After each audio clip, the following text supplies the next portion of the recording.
about what a swell guy Joe Biden is. So swell. And how the media runs cover for him.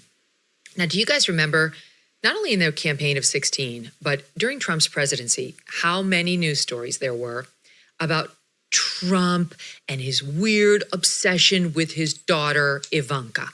He's like, got the hots for his daughter. Look how he touched her waist at the Republican National Convention in 16. Remember? Didn't you read a bunch of this stuff? Oh, yeah. Okay. Oh, yeah. The media love this story. Like, he's creepy. He's a perv.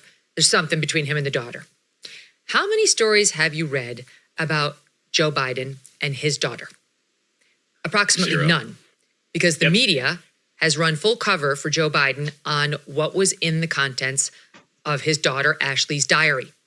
Now, this diary was stolen by ne'er-do-well and then marketed to people like James O'Keefe, who also now is potentially in trouble with the law, though it's not illegal for a journalist to take stolen goods and publish them. The New York Times did it with Sarah Palin's emails. What's illegal is if the journalist is in on the theft, pays for it, encourages it, that kind of thing. So far, there's no evidence of that that's been made public about James O'Keefe, and he denies having done it.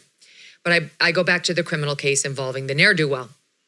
It was some woman allegedly, potentially involved in drugs or some sort of nefarious behavior in some house where Ashley Biden had been staying, and this person found her diary and then marketed it.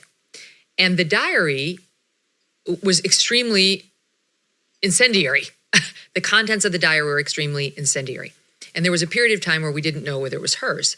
But then as the case went on and the FBI was involved and they indicted, the DOJ indicted the thief and alleged that this was the Biden diary, we covered it here on this show. We did it carefully and we did it responsibly, but we covered it. Just as the media would have way sooner in this course of events had it been an Ivanka Trump diary that said anything, never mind what was in the Ashley diary. And what we have today is an update to the story because this defendant is about to be sentenced. And Ashley Biden herself wrote to Judge Laura Taylor Swain on April 8th to say she will not be attending the criminal sentencing for the woman who stole her diary, but she, now she has been sentenced. But she wanted to write a letter about why this woman should get jail time. And the judge just unsealed that letter received from Ashley Biden. This was at the request of the New York Times, which really wanted to see what Ashley Biden was saying. Has the New York Times reported about the diary or the letter? No, they haven't. They're not reporting on the content. So no, so they're still running cover. It was a catch and kill for the New York Times. Apparently they still had a letter, didn't find it was interesting. Okay, she wrote things like, I am deeply saddened that I even have to write this letter because my personal private journal was stolen and sold for profit. And she goes on to say, please throw the book at her. Now, here is what the diary says, among other things, previously reported by the MK show. This is, let's see, dated 1/30/2019. I've always been boy crazy. I remember pulling up my skirt in second grade and showing the boys my underpants. Hypersexualized at a young age. Hypersexualized at a young age. What does this do to? Was I molested? I think so. I can't remember specifics, but I do remember trauma. I remember not liking the name of some unknown last name, their house. I remember somewhat being sexualized with Caroline. We don't know who that is, but there is a first cousin named Caroline to her. I remember having sex with friends at a young age. Showers with my dad, probably not appropriate. Being turned on when I wasn't supposed to be. And then she goes on to call her mother not emotionally available and so on.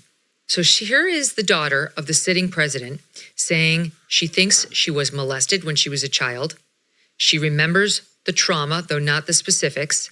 In searching for said specifics, she mentions inappropriate showers with her father and being turned on when she wasn't supposed to be. I'm sorry, but this is a story by any measure, and it gets a complete blackout from the media because they just want to say, well, stolen. Well, now it's on record, just like the Hunter Biden laptop, as belonging to the child of the president, who's a grown adult now, and still they won't report. Still, they will protect him. Yeah, there'd be one thing if there was a standard that was adhered to in any form or fashion, right? I mean, there was a time like in the Walter Cronkite world of journalism where there was some observance of sort of these kind of scandalous details, and the media doesn't get into it because it's not of public record. Well, that's changed entirely, but it's changed only based on your ideology as a politician. I mean, if you are a liberal, progressive Democrat, again, back to the Walter Cronkite days.